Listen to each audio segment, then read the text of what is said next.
저와 여러분들이 우리가 세상에 살아가면서 더불어 살아가는 세상이죠. 그 더불어라는 것은 결국 사람과의 관계 속에서 살아간다라는 것을 이야기하고 있습니다. 뭐 가까이는 우리 가족, 그리고 친지들, 친척, 이웃들, 또 직장에 가면 동료, 친구, 그렇죠?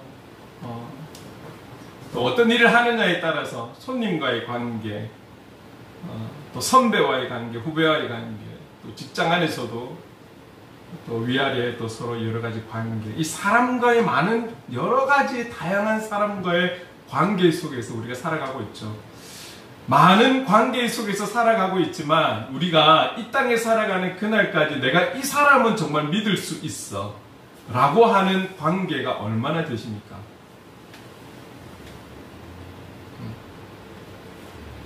이 사람과의 관계가 참 중요합니다. 여러분, 우리 대한민국의 과거 대한민국을 대표하는 지식인이라고 하는 사람이 있었습니다. 이어령 교수님이 계셨잖아요. 이분이 마지막 이제 돌아가시기 얼마 전에 한 기자와의 인터뷰에서 이런 이야기를 했었어요. 이어령 교수에 대해서 너무 사람들은 우리 대한민국의 지식인 그렇게까지 존중해주고 세워주는 유명한 분이셨잖아요. 그런 분에게 인생의 마지막에 온 그를 향해서 또 극찬을 하는 거예요. 극찬을. 그분이 살아온 삶에 대해서도 극찬을 하는 거죠. 그렇게 표현했을 때 이어령 교수는 이렇게 이야기를 했어요. 내 인생은 실패한 인생이다. 기자가 깜짝 놀라는 거죠. 아니, 이루어놓은 게 얼마나 많고 본인 스스로가 나는 대한민국을 대표하는 지식인이에요 라고 말한 것이 아니라 수많은 사람들이 그의 삶을 보고 그의 어떤 학문, 문화, 그의 모든 삶을 보면서 그는 이 땅을 대표하는 지식인이다라고 세워준 거죠. 그럼에도 불구하고 자기는 실패한 인생이다. 왜냐? 지금 내 주위에 사람이 없다. 지금 나와 대화를 나눌, 지금 나와 교제할 사람이 없다는, 친구가 없어요. 어떤 의미에서 또 그만의 깊은 고독과 외로움 속에서 생각한 부분들이 있겠죠. 그러나 감사한 것은 그분이 뒤늦게라도 예수님을 믿고 또 정말 하나님의 사람답게 인생을 마무리를 하신 분이죠. 그렇습니다. 우리가 추구하는 것이 어떠하든지 간에 이 땅에 살아가는 인생은 사람과의 관계 속에서 살아가는 것이죠. 그런데 문제는 그 많은 관계 속에서 우리가 끝까지 같은 마음으로 함께하며 서로 믿고 신뢰하며 갈 수 있는 그런 관계의 사람이 내가 정말 얼마나 있느냐. 지금까지 살아오면서 여러분, 우리 젊은 분들도 계시지만 절친, 그냥 친구, 그냥 아는 사람의 관계가 아닌 정말 절친이라고 말할 수 있는 관계가 여러분 얼마나 많이 있는지 한번 돌아볼 수 있기를 바랍니다. 여기서 말하는 절친, 믿음이 있고 신뢰가 있고 끝까지 가기를 원하는 사람은 아무나 그렇게 가기 원하는 거 아니잖아요. 정말 내가 어려울 때 그런 상황임에도 불구하고 함께 해줄 수 있는 사람이 정말 내가 절친이라고 말할 수 있는 그런 사람 아닌가요? 내가 좋을 때 항상 내 주위에 있는 사람 말고, 내가 어려움에도 불구하고, 내가 힘들 때도, 내가 아파할 때도 항상 내 곁에 같이 함께 할 수 있는 이 절친, 이런 동료, 이런 이웃들이 얼마나 있는지. 그런데 여러분, 대부분의 사람들은 이걸 이야기할 수 있을 거예요. 그런 사람들이 있습니까? 라고 할 때 나는 가족이 있어요. 나는 아내가 있고 남편이 있고 나는 자녀가 있어요. 나를 배신하지 않고 끝까지 나와 함께할 가족이 있어요 라고 말을 할 수 있을지 모르겠으나, 여러분, 우리나라가 OECD 국가 중에 이혼율이 제일 높다라는 거 아시죠? 영원히 함께할 것 같았던 그 관계가 또 한순간에 남남이 되어버리고, 피는 못 속이고 피는 뗄 수 없다라고 하지만 그래도 부모 자식 간의 관계조차도, 형제와의 관계도 세상의 것들로 인해서 관계가 깨어지고 법정 다툼을 하고 이런 경우도 우리가 종종 언론을 통해 보고 있지 않습니까? 절대적일 수 없다라는 것이죠. 그만큼 누구를 믿고 누구와 함께하면 신뢰하며 살아간다라는 것이 갈수록 어려운 그런 세상이 된 것 같아요. 그렇다면 이 관계적인 부분에 있어서 우리의 신앙적인 부분도 이야기 안 할 수가 없어요. 여러분 지금 이 자리에 우리가 예배를 하기 위해서 함께 모여 있습니다. 남들은 이 시간에 이제쯤 일어나서 아점을 먹으려고 할 수 있는 그런 시간임에도 불구하고 여러분들은 이미 준비를 다 해서 단정하게 옷을 입고 여러분들 몸을 가꾸어서 이 예배 자리까지 나오셔서 예배를 드리고 있어요. 우리의 예배를 받으시는 그 하나님을, 그 하나님의 존재를 여러분 믿으십니까? 우리가 지금까지 여기 오면서 하나님을 우리 눈으로 본 적도 없고 우리의 손으로 만져본 적도 없고 우리의 귀로 직접적으로 그분의 음성을 들은 것도 아니지만 우리에게 허락하신 이 성경, 그리고 글쎄요 우리에게 주시는 그 어떤 느낌, 이런 거를 제외하고는 딱히 내가 하나님을 경험했다라고 할 수 없는 최첨단의 시대를 살아가고 있는데 우리는 그 하나님 본 적도 경험한 적도 없는 그 하나님 앞에 예배를 드리고 있고, 그런 우리들이 모여서 헌금도 드리고 있고 우리의 마음과 정성을 더욱 드리려고 또 마음에 결단을 하고 다짐을 하기도 합니다. 근데 그 하나님을 정말 믿으십니까? 그 하나님이 지금도 살아계시고 그 하나님이 나와 함께 해주신 것을 여러분 믿고 그리스도인으로 살아가시는 겁니까? 우리 스스로를 점검해야 되는 거죠. 많은 사람들은 여러 가지 자신의 이유로 인해서 목적을 가지고 종교 생활로 접근하는 사람들이 많아요. 그럼에도 불구하고 그들은 시간이 지나 또 많은 경우는 예수 그리스도를 나의 구주로 믿는 그날이 오기도 하죠.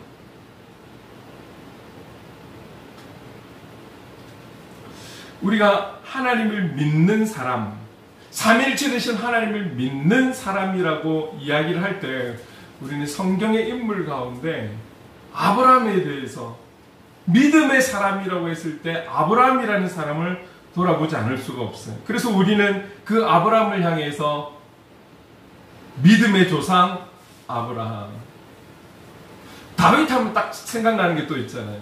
예배자, 찬양으로 하나님 앞에 나아간 찬양의 사람, 예배자의 삶을 살았던 다윗, 이제 그 사람을 대표하는 수식어가 또 붙죠. 아브라함은 믿음의 사람입니다. 다른 사람은 믿음이 없어서입니까? 아니요. 그들 중에서도 아브라함 생각하면 믿음을 이야기하지 않을 수 없다라는 거죠. 우리의 믿음의 모범이 되는 아브라함, 이 아브라함을 살펴보아야 하는 것입니다. 그 아브라함의 이야기가 오늘 15장 6절, 창세기 15장 6절에 나와 있지만 이 한 절로는 좀 설명이 부족하죠. 그래서 우리는 아브라함에 대해서 좀 더 살펴보려고 합니다. 여기에 우리가 알고 있는 아브라함이라는 이름을 갖고 있는 자가 오늘 본문에는 계속, 그리고 이제 앞으로 보게 될 성경을 통해서도 보면 아브람이라고 나와요. 원래는 아브람이고 사레, 그의 아내 사레는 사레이죠. 오늘 본문 15장 6절 이후로 16장이 지나서 17장에 보면 그때 가서 하나님께서 이름을 아브람에서 아브라함으로, 사라를 사레, 사레를 사라로 이렇게 바꾸는 이름의 변화를 하나님께서 주십니다. 그래서 지금 성경에 보면 아브람이라고 계속 나와 있거든요.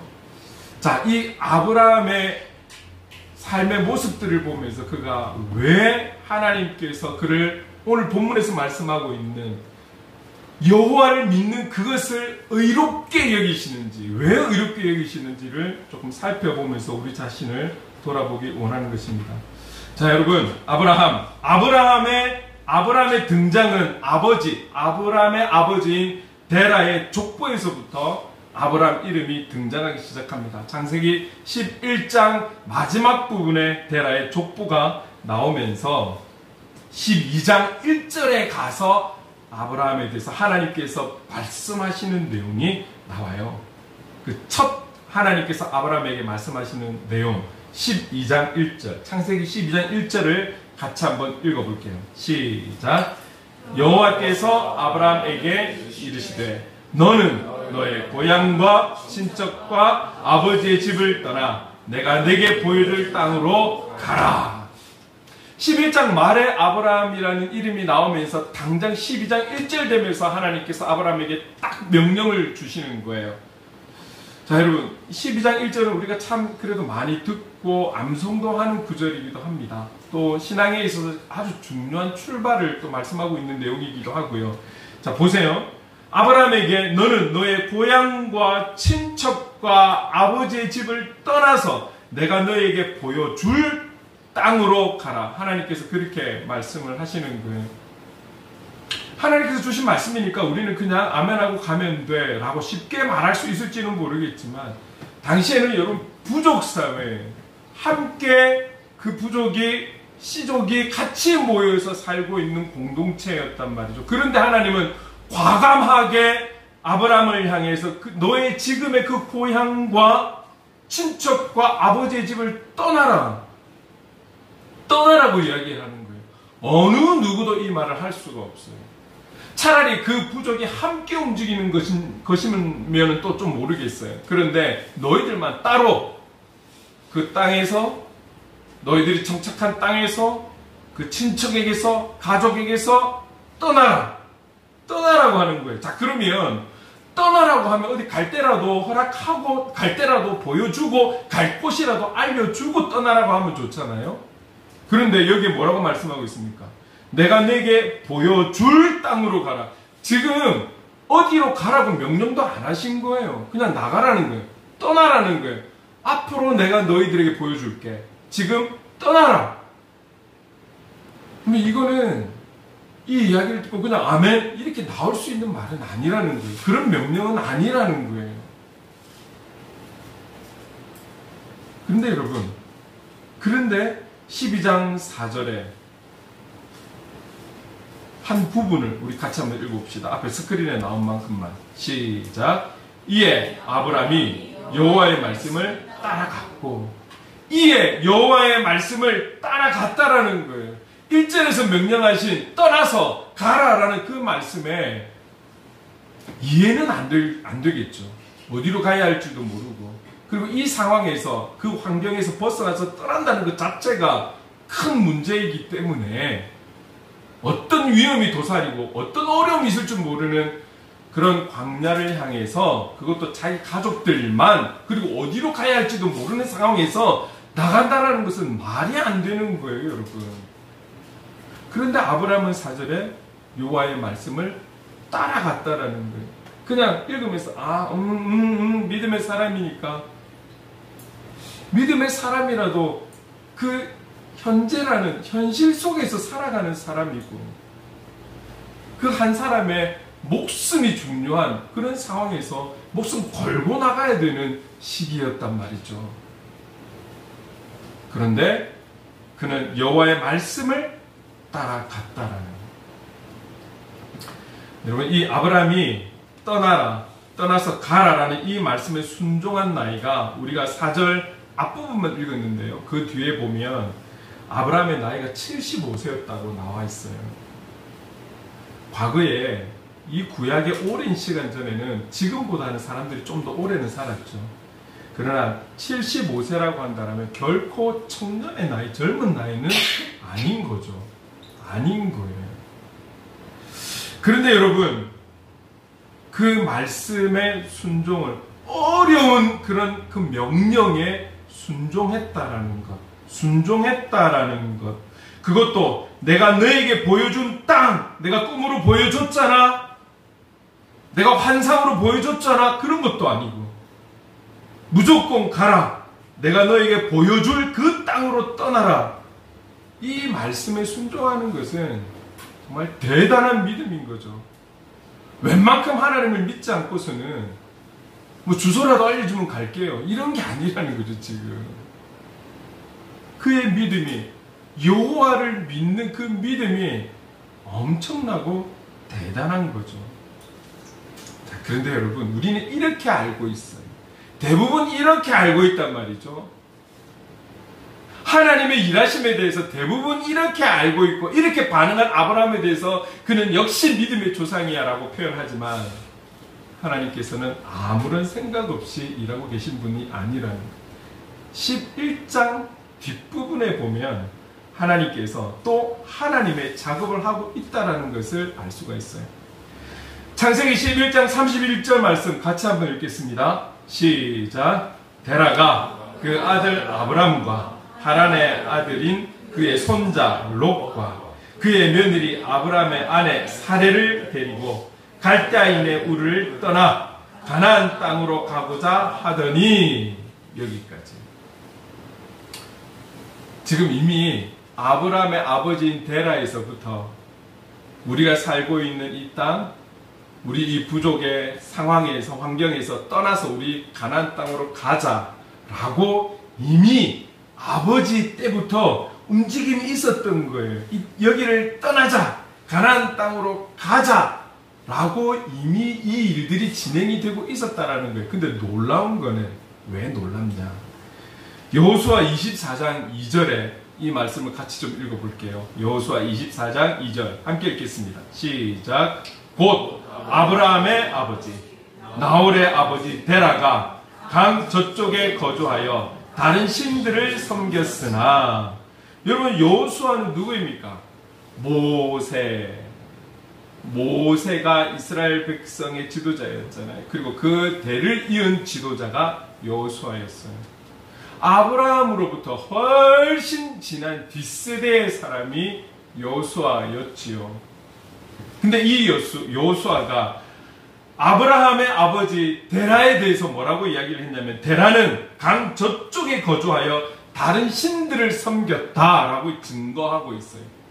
그러면 조금 전에 읽었던 창세기 11장 31절에 아브라함의 아버지 데라 때부터 지금 우리가 이 자리를 이제 떠나서 가나안 땅으로 가자라고 하나님께서 이미 데라의 마음에 생각을 주시고 마음을 주시고 이쪽으로 갈 수 있는 결단의 마음을 주셨다라는 거예요. 근데 중요한 것은 데라는 하나님의 사람이 아니었다라는 거예요.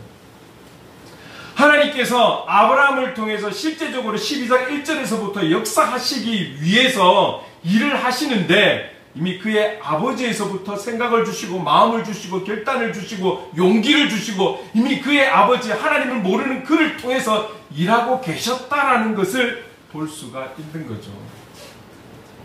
어느 날 뜬금없이 갑자기 하나님께서 아브라함아 보여줄 땅으로 가. 그게 아니었다라는 거예요. 그게 아니었고 그 보여줄 땅이 약속의 땅 가나안 땅이었다라는 거죠. 아버지에게서부터, 하나님을 알지 못하는 그 아버지에게서부터 이미 하나님의 일은 시작되었다. 제가 이 내용을 보면서 우리 김숙진 집사님을 생각하지 않을 수 없었어요. 김숙진 집사님께서 우리 교회 오시기 전에 어느 날 갑자기 김숙진 집사님이 운동하러 가고 저는 전도하고 내려오다가 만나서 우리 교회로 오게 되고, 이게 시작이 아니었던 거예요. 이게 시작이 아니고 이미 하나님은 그때 당시 하나님을 알지 못한 김숙진 집사님에게 여러 가지의 본인의 개인적인 상황과 환경 속에서 계속해서 믿음의 사람들을 붙여주신,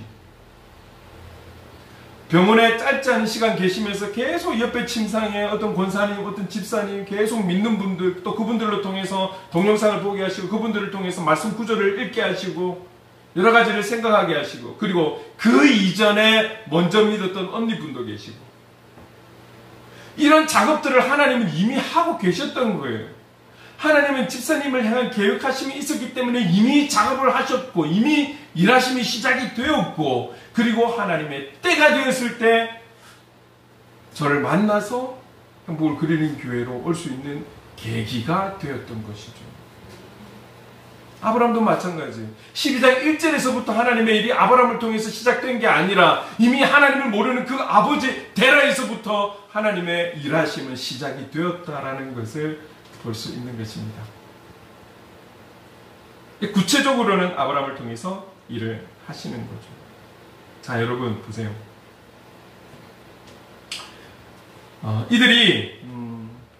데라는 다른 신을 섬기는 사람이었지만 하나님은 이들을 그들의 삶의 터전에서 떼어내어 가지고 또 다른 하나님의 일을 이루시기 위해서 이미 역사는 시작이 된 것이죠. 그리고 그의 아브라함의 아버지 데라는 이 하란이란 땅에서 잠시 멈추어 있으면서 죽습니다. 그의 역할은 여기까지인 거죠. 그리고 12장 1절에 아브라함을 통해서 일을 하시기 시작하는 거예요. 그런데 아버지에게서부터 이 생각과 이 마음과 이 인도를 받아서 떠나서 하란까지 왔는데 아버지가 돌아가셨어요. 그 기둥과 같은 역할을 감당했던 아버지가 돌아가셨기 때문에 힘들다. 이 많은 식구들과 함께 어딘지 모르는 그 땅을 향해서 무조건 가야 되는 것이 너무 힘들다. 지친다. 혹 가족들 중에 불평하는 사람도 있지 않았을까요?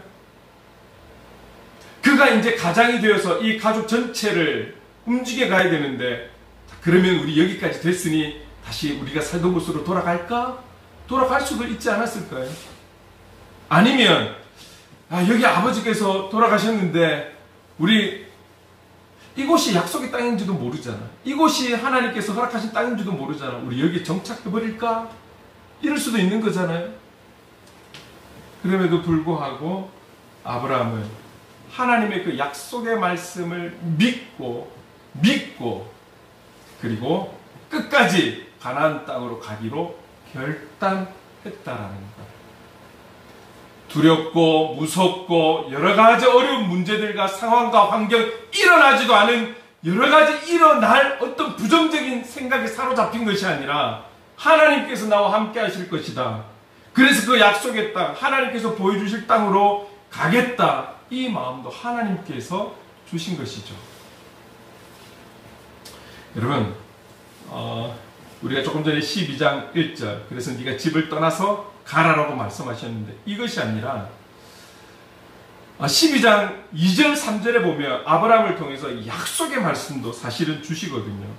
그 약속의 말씀까지, 축복의 말씀까지 듣고 조금 전에 읽었던 4절에 이에 아브라함이 여호와의 말씀을 따라갔고 나오는 거예요. 그래서 우리 1절은 보았지만 12장 2절 3절 말씀을 읽지 못했는데 2절 3절 말씀을 같이 한 목소리로 한번 읽어볼게요. 시작. 내가 너로 큰 민족을 이루고 내게 복을 주어 내 이름을 창대하게 하리니 너는 복이 될지라. 3절. 너를 축복하는 자에게는 내가 복을 내리고 너를 저주하는 자에게는 내가 저주하리니 땅의 모든 족속이 너로 말미암아 복을 얻을 것이라 하신지라. 너는 본토 아버지의 집 그 땅을 떠나서 이제 가라. 그런데 그럴 때 내가 너와 함께 할게. 그리고 너는 너 자체가 복이 될 거야. 그래서 너를 축복하는 자에게 복을 주고 너를 저주하는 자에게 내가 저주할 거야. 그러니 떠나서 가거라. 이 말씀에 아멘 하고 하나님의 말씀대로 순종하여 따라갔다라고 4절에 고백하고 있는 것이죠. 하나님은 이미 준비시키셨고 하나님의 때가 되어서 아브라함에게 친히 말씀하심으로 계속해서 아브라함이 믿음으로 반응할 수 있도록 인도하신 것을 오늘 본문만이 아니라 11장 마지막에서부터 12장 오면서 하나님의 인도하심이 있었구나, 하나님의 함께하심이 있었구나 라는 것을 볼 수 있습니다. 조금 전에 우리가 보았던 12장 4절의 앞부분에 여호와의 말씀을 따라갔고 라고 나와 있죠. 여러분, 이렇게만 보면 하나님께서 약속의 말씀을 주시고 축복의 말씀을 주셨을 때에 내가 일주일 후에 가는 것도 따라간 거잖아요. 하나님께서 떠나가라라고 했는데 언제 가라라고 말씀 안 하셨으니까 내가 1년 있다가 가도 따라가는 거잖아요. 시간의 차이만 있을 뿐이지. 근데 여러분, 여기에 여호와의 말씀을 따라갔고의 이 따라갔고라는 원어가 갖고 있는 의미에 어떤 의미가 있냐면 즉각적인 순종이라는 의미가 여기에 포함되어 있는 거예요. 그렇다면 여호와의 말씀을 따라갔고라는 것은 하나님께서 약속의 말씀을 주시고 축복의 말씀을 주신 그 이후에 그는 곧 바로 따라갔다라는 거예요. 아버지를 통해서 하란까지 와서 하란에서 아버지 장례를 치르고 여기에 멈춰서 좀 쉬었다가 가도 되고 여러 가지 계획을 세우고 가도 되고 여러 가지 뭔가 좀 확신을 가지고 가도 되는데 주신 말씀에 아멘하고 곧 바로 그냥 가는 거예요. 그 약속의 땅을 향해서 하나님 앞에 즉각 순종한 것이죠. 이렇게만 보면 그 즉각 순종이 참 역시 믿음의 사람답다. 그러나 우리가 조금만 더 생각해 보면 이런 게 있어요.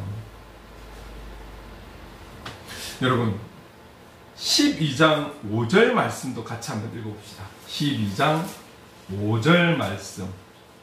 12장 4절에 그 말씀에 따라갔는데 그가 아브라함이 75세였고 조카 롯도 같이 갔다라고 되어 있거든요. 그 5절 말씀을 같이 읽어보겠습니다. 시작.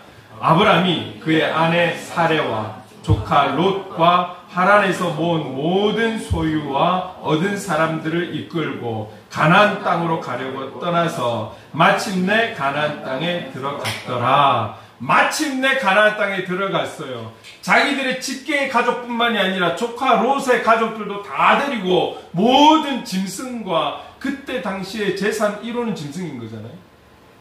모든 짐승들을 데리고 뭐 가축들을 데리고 모든 수단과 방법을 다 동원해서 같이 이렇게 움직였어요. 같이 이렇게 움직였는데 약속의 말씀에 아멘하고 가서 결국 도착했어요.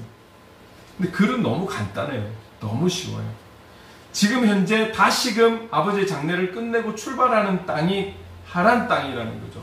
하란 땅에서 약속의 땅인 그 가나안 땅까지의 거리가 지금은 알 수 있는 거죠. 그 거리가 얼마나 나오는지. 480km래요. 480km면 부산에서 서울까지 고속도로로 갔을 때 거리가 약 400km 정도 나오잖아요. 이거를 자기 혼자 짐을 가볍게 지고 가도 여러분 시간이 제법 걸릴 것인데 온 가족들과 가축들 짐승을 데리고 갈 걸 생각하니 먹을 거며 입을 거며 잠잘 거며 온갖 걱정이 되지 않겠습니까? 이제 가장이 된 아브라함에게는 이들을 책임져야 될 그런 어떤 위치이기 때문에 여러 가지 생각들이 많았을 건데 이 480km를 여러분 알고도 가는 거예요. 모르고도 가는 거예요. 일단 여호와를 믿고 가는 거예요. 약속의 말씀을 붙들고 가는 거예요.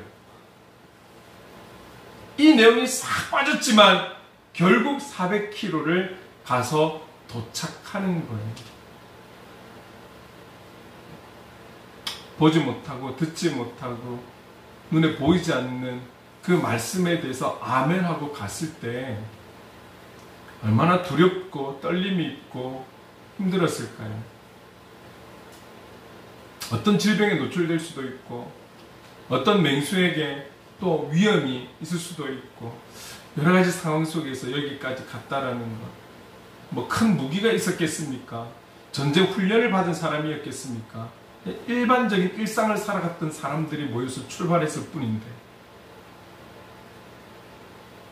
하나님께서 약속의 말씀을 주시고 축복의 말씀을 주신 그 하나님을 믿는 믿음으로 간 거예요. 이거 하나 말고는 없는 거죠. 결국은 가나안 땅에 들어갔다.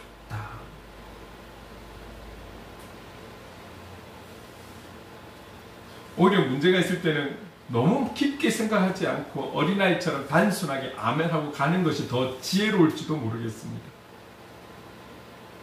중요한 것은 하나님을 향한 믿음을 가지고 그 약속의 말씀을 붙들고 출발했을 때 도착했다라는 거예요. 자, 여러분, 그리고 창세기 13장에 들어서 함께했던 아브라함의 조카 롯과 이제 13장에 들어서는 각자의 길을 가기로 합니다. 각자의 길을 가기로 하는데 여기에 보면 조카 롯이에요. 조카 롯의 가족의 재산이 있고 가족들이 있는 거잖아요. 그리고 자기는 삼촌이잖아요. 삼촌의 입장에서 쭉 땅을 둘러보면서 그 광야를 둘러보면서 조금 더 자기의 눈에 좋은 것 아니면 한번 정찰을 갔다 와도 되는 거잖아요. 정찰을 갔다 와서 나 이쪽으로 갈게. 나 저쪽으로 갈게. 그럼 너희들은 그 반대로 가거라. 이렇게 충분히 이야기할 수 있는 위치이고 입장이잖아요. 그런데도 이 아브라함은 조카 롯에게 먼저 선택할 수 있는 그런 상황을 쭉 만들어 주는 것이죠. 창세기 13장 9절에 같이 한번 읽어보겠습니다. 창세기 13장 9절 시작. 내 앞에 온 땅이 있지 아니하냐. 나를 떠나가라. 내가 좌하면 나는 우하고 네가 우하면 나는 좌하리라. 여러분, 사람은 누구에게나 욕심이 있지 않겠습니까? 이왕이면 좋은 땅, 기름진 땅, 눈에 보기 좋은 땅, 아름다운 땅, 여기에 내가 먼저 가고 싶은 게 사람의 마음 아니겠습니까? 그리고 충분히 그렇게 해도 되고요. 어느 누가 손가락질할 수 없는 환경과 상황이고, 그럼에도 불구하고 롯에게 먼저 선택할 수 있는 상황을 줍니다. 여러분, 오늘 저와 여러분이 그리스도인으로 살아가는 그날까지 이 아브라함이 갖고 있는 영적인 넉넉함이 있기를 간절히 소망합니다. 그가 좌할 때 내가 우하고 그가 우할 때 내가 좌하더라도 어딜 가더라도 이 모든 주권자가 되시는 하나님 나와 함께 하신다면 우리는 형통할 거야. 우린 복될 거야. 우리에게 약속의 말씀을 주셨으니 그 말씀대로 인도해 주실 거야 라는 믿음. 좀 더 가지고 좀 더 누리고 좀 더 막 움켜쥐려고 이게 아니라 오늘 아브라함처럼 조카야, 네가 좌하면 내가 우할게. 네가 우하면 내가 좌할게. 네가 먼저 둘러보고 선택해봐. 우리 그리스도인에게 지금 어려운 시대를 살아가고 있지만 이런 좀 마음의 넉넉함이 좀 있어야 되지 않겠습니까? 우리는 네가 바라보는 그 어떤 좋은 땅이라 할지라도 어떤 기름진 땅이라 할지라도 그것과 비교할 수 없는 하나님이 나와 함께 하시기 때문에 나는 문제없어. 나는 걱정 없어. 이런 넉넉함이 좀 우리에게 있어야 되지 않겠습니까? 제가 이 부분을 준비하면서 생각났던 사람이 있어요. 누구냐? 갈렙. 조금 전에 우리가 여호수아를 봤지만 여호수아가 1인자였다면 2인자는 누구입니까? 갈렙이라 할 수 있잖아요. 그런데 땅을 분배하는 시점에서 갈렙이 먼저 나서서, 여러분 갈렙은 너무너무나 유명하고 존경받는 인물이었기 때문에 갈렙이 먼저 여호수아에게 가서 여호수아여, 나에게 이 땅을 주십시오. 이 기름진 땅, 이 준비된 땅을 나에게 주십시오 라고 해도 아무도 반대할 사람이 없는 그런 인물이었잖아요. 그런데 오히려 그는 여호수아에게 가서 나에게 이 땅을 주세요. 이 산지를, 우리 찬양 가사처럼 이 산지를 내게 주세요. 평지도 아니고 산지도 바위도 많고 개간하기가 어려운 그 땅을 나에게 주세요. 그가 먼저 나서서 어려운 땅, 남들이 갖지 않으려고 하는 그 땅을 나에게 주세요. 그에게는 어떤 믿음이 있었을까요? 자기 자손들을 힘들게 하려고?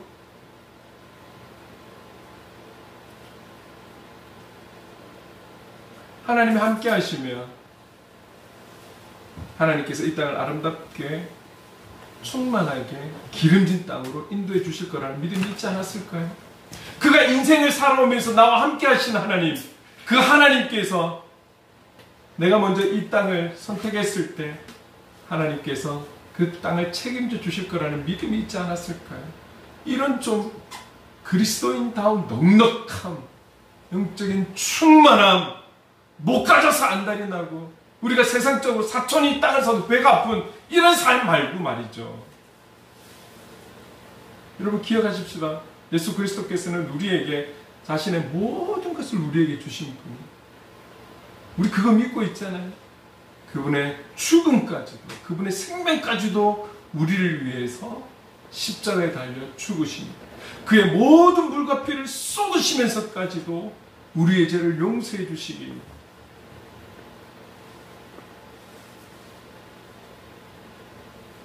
자원해서 고난의 길을 걸어가셨고 십자가에 달려주신 예수 그리스도. 그 삼일체이신 하나님을 나의 아버지라고 찬양하고 고백하고 그분과 함께 동행하며 살아가는 삶이라면 이 땅에 그 어떤 것이 탐나겠습니까? 하나도 탐나는.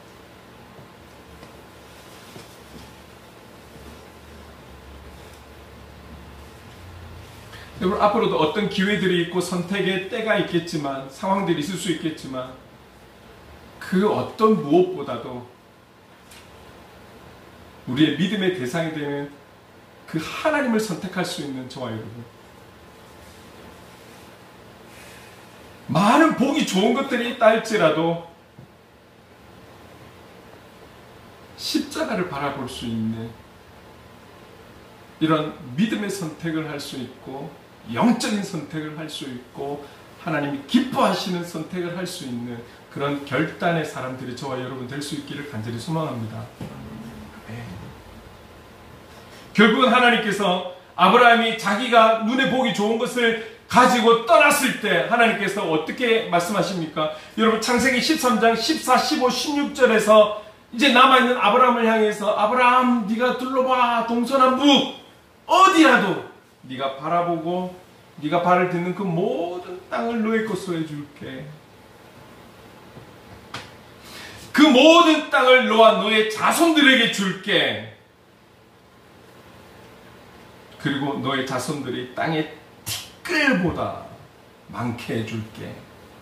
하나님께서 약속의 말씀을 주시는 거예요. 여기에 또 아브라함은 지금 주어진 것이 아니라 내 눈앞에 주어진 것 아니지만 아멘 하는 거예요.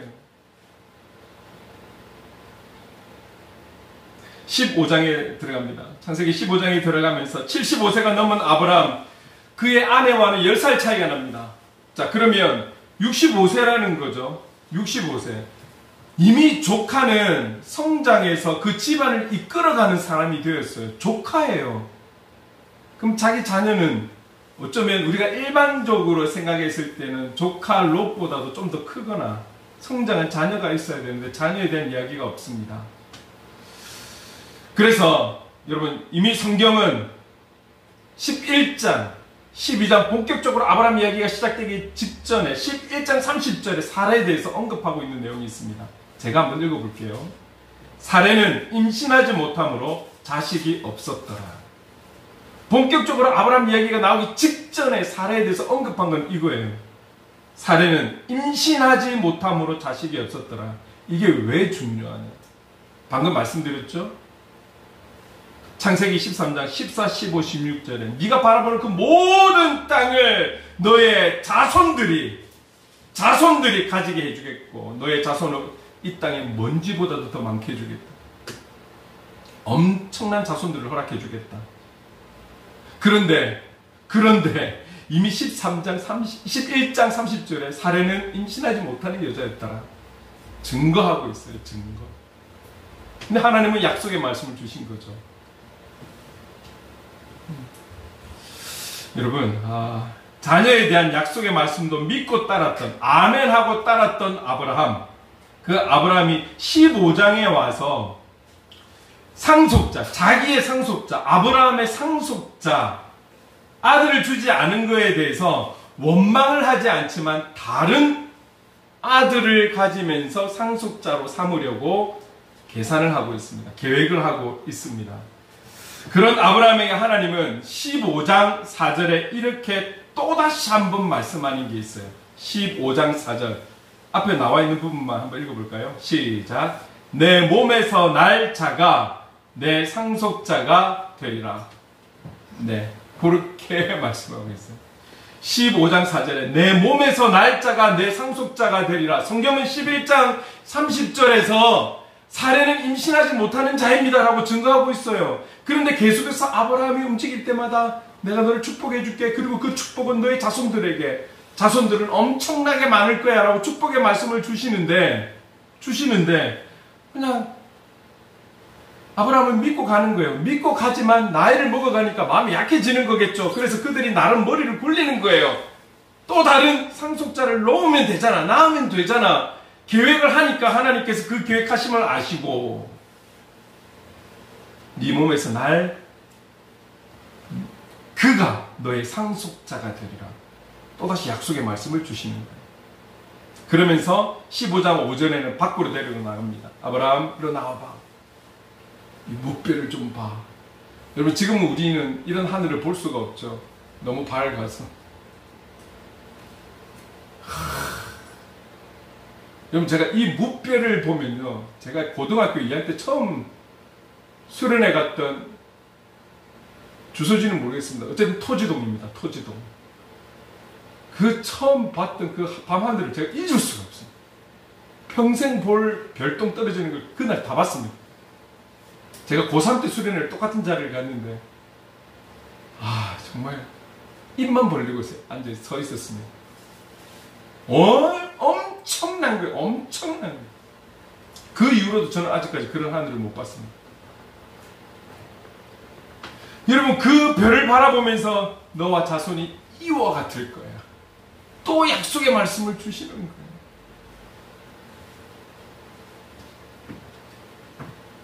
이 말씀에 대해서 오늘 본문 15장 6절, 그래서 오늘 본문이 나온 겁니다. 아브라함이 여호와를 믿었다. 아브라함이 여호와를 믿었다. 그리고 여호와는 그 믿음을 의롭게 여기셨다.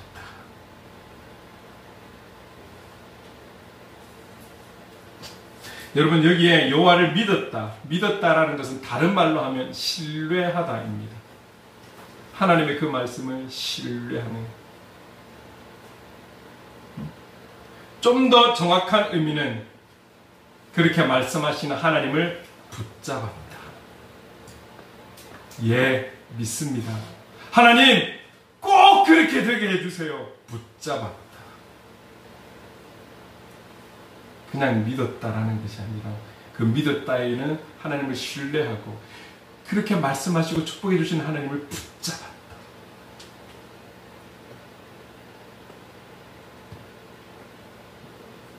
당시 시대적인 상황이 여자로서는 아이를 못 낳는다. 아이를 낳아도 아들을 못 낳으면 여자 취급을 받지 못했고 아내의 취급을 받지 못했던 시대가 당시였다라면, 그런 시대적 상황이 있었다라면 이 축복의 말씀은, 약속은 그냥 하나님을 믿는 것만이 아니라 꼭 그렇게 되어주기를 하나님 도와주세요 하고 엄청나게 붙들은 거예요. 그래 되기를 원합니다.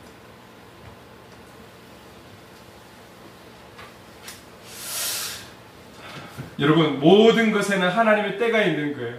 그리고 시간이 지나 아브라함이 100세가 되었을 때, 한 1년, 2년 있다가 이런 역사가 나타나도 놀라운 역사인데도 75세를 훌쩍 지나 100세가 되고, 그리고 사라의 나이가 90세가 되었는데 약속의 말씀대로 아들을 주십니다. 이름도 주십니다. 이삭. 이 사이에는 또 이스마엘이라는 아들을 사레의 여종을 통해서 또 낳게 되죠. 이 사람이 그런 거예요.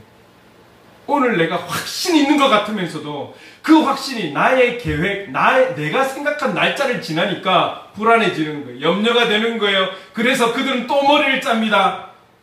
사례가 더 걱정이 나서 내 종 이 여인과 잠자리에 들고 그 아이를 우리의 상속자로 삼자. 그래서 이스마엘을 낳잖아요. 하나님은 그게 아니래요.